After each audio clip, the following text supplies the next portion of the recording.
자, 공천 개입 의혹 관련해서 뭐 이준석 의원이 답을 하긴 했지만 기본적으로는 막 크게 글은 긴데 핵심은 좀 적어 보이고 한동훈 대표도 별다른 얘기가 없습니다. 이건 어떻게 봐야 됩니까? 아니 제가 지난주에 예. 저기 시궁창에 망신살이다 이러는데 네. 여기에 끌려 들어간 게 이준석 대표 아니에요. 근데 이준석 대표도 뭔가를 분명히 알고 덮고 흐리고 이러는 것 같다. 네. 한동훈 대표라고 뭐 모르겠습니까? 왜냐하면 지난 적어도 비대위원장으로 선거 치를 때는 이런 거에 관련돼가지고 뭔가 아는 게 있을 거 아니에요. 문자 메시지 왔다 갔다 한 거 보면 그죠? 그러니까 뭔가로 들은 게 있는데 일절 말을 안 하잖아요. 안 그러니까 한다. 이게 뭐냐면은 예. 저는 일종의 친목 동맹이 있다고 생각하는데 아. 김건희 여사에 대해서는 말을 안 한다. 음흠. 저는 그게 이준석 대표가 초기부터 이상했거든요. 그러니까 초기부터 이상한 게 김건희 여사 얘기 나오면 말을 흐립니다. 네. 제가 여기서 얘기하자면 이런 것까지 있어요.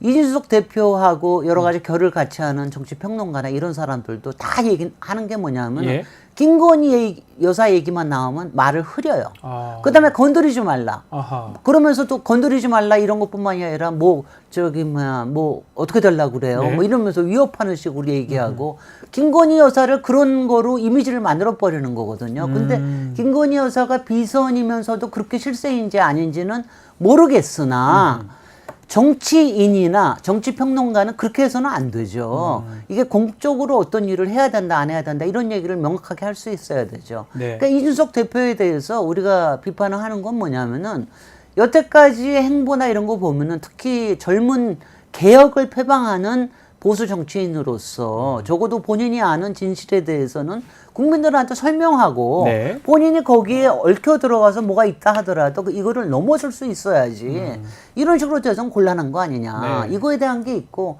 한동훈 한동훈 대표도 대표. 지금 이제 계속해서 오직 왜냐하면 할 말이 없으니까 독대만 얘기하는 거예요. 할 말이 없으니까 독대 이것만 얘기하는데 그게 뭡니까? 독대도 지금 우리가 다 아는 거는 김건희 여사건을 가지고 얘기를 한다는 거 아니에요. 딴 거 있습니까? 사실은 의료 대란에 관련된 것도 있지만 김건희 여사에 관련된 걸 이렇게 그대로 놔둬서는 안 되겠다. 근데 저는 그거 하는 것도 만약 한동훈 대표가 정치력이 있다라고 그러면은 독대가 아닌 방법으로도 할 수 있는 게 그러게요. 있다고 생각이 뭐가 드는데 있을 것 같기도 한데요. 근데 솔직히 말을 흘리는 게 아하. 무슨 말을 국힘이 뭐라고요? 저기 용산에 뭐 하지는 않는다. 네. 뭐라고 표현을 했더라 이 사람이. 아까 무슨 얘기를 들었는데 네네. 뭐라고 표현을 했죠. 이 사람이 그대로 따라가는 거는 아니다 국힘이. 네. 근데 그거는 뭡니까? 최상병 특검에 관련된 거. 무지성으로 이거냐? 한 게. 무지성. 예. 아니 그래서 내가 무지성 얘기해서 어머나 이 양반이 웬일이야 무지성 같은 소리를 하네. 뭐 이렇게 얘기하는데 그 무지성이라는 얘기를 한다는 것 자체가 일단 마음속에 뭔가는 있다라는 거 아닙니까? 갈고리가. 예, 근데 예. 그거를 표현하는 거를 그렇게 정말 저는 무지성적으로 표현하신다고 생각을 합니다. 정치인으로서 저렇게 표현하면 저렇게 좀 하는 거는 어색하다, 안 된다. 어색합니다. 아하. 저는 좀 명쾌하게 좀 표현을 하셔야 된다고 생각하고. 그 지금 그러면 지금 의원님 보시기에는 용산하고 한동훈 대표하고는 두 관계는 어떻게 우리가 해석해야 됩니까? 이게 저는 윤석열의 문제가 아니라 김건희의 문제라고 보죠. 김건희 여사가 김건희 맡고 여사가 있다. 도저히 용납을 못하겠다. 저는 그거로 아. 봅니다. 뭐 윤석열 대통령은 그거를 따르는 거라고 보고 아하. 만약 그래서 자꾸 뭐 한동훈 보고도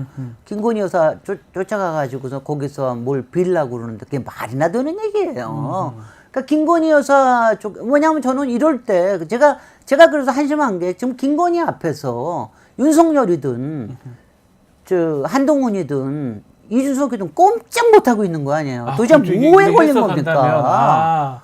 도대체 뭐에 걸려 있는 겁니까? 뭐에 걸려 있는 게 다 있겠어요? 다 하나같이 다 여섯 가지 관련된 이권에 관련된 거, 비리에 관련된 거, 비선에 관련된 거 아니겠어요? 근데 그거를 그렇게 못 가가지고 여기서 그러면 다 정치인으로서는 낙제점입니다. 정치인으로서는 미래가 없어요. 의원님 보시기엔 독대가 안 되고 또 독대를 요청했다는 걸 언론에 공개하고 나가는 길에 또 독대 요청하고 이렇게 다 김건희 여사가 중간에 있다 이렇게 보시는 거군요. 아니 김건희 여사 얘기를 내가 할 거다. 할 거다 하니까. 할 거다 하는 거를 국민들한테는 은근히 힌트는 하고 싶고 네. 제가 그리고 그 다음에는 윤석열 대통령한테는 약간의 협박성도 있는 거 준비하고 있습니다. 네. 준비하고 있습니다. 아하. 이거까지 안 되면은 언제까지 기다리지 못할지도 모릅니다. 아. 이럴 수도 있어요. 아하. 그러니까 그거를 얘기하는 건데 예. 저는 이제 그거 얘기하는 게 그러니까 참 하여튼간에 진흙탕이야.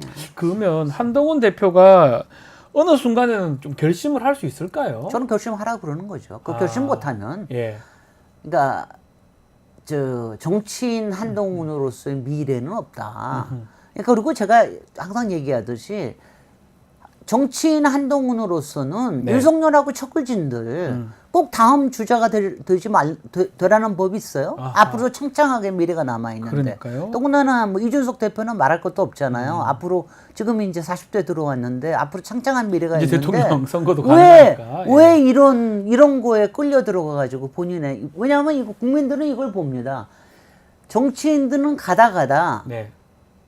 여러 가지 여건상 상황상 여러 가지에 끌려 들어가지 않을 수밖에 없는 그런 상황들이 있어요. 예. 그런 게 있을 때 이럴 때 어떻게 하느냐. 이럴 때 모든 거를 다 정정당당하게만 다 하면 참 좋겠지만 그렇지 못할 때도 있거든요. 그쵸. 그런데 그런 게 어떻게 됐을 때는 그거에 대해서 이 사람이 어떻게 풀고 나오느냐에 따라서 이 사람의 깜을 보는 거예요. 근데 지금으로 봐서는 한동훈이나 뭐 윤석열은 이미 지난 사람이고 한동훈이나 이준석은 저래 가지고 우리가 뭘 믿고 국가의 미래를 맡기겠냐. 네.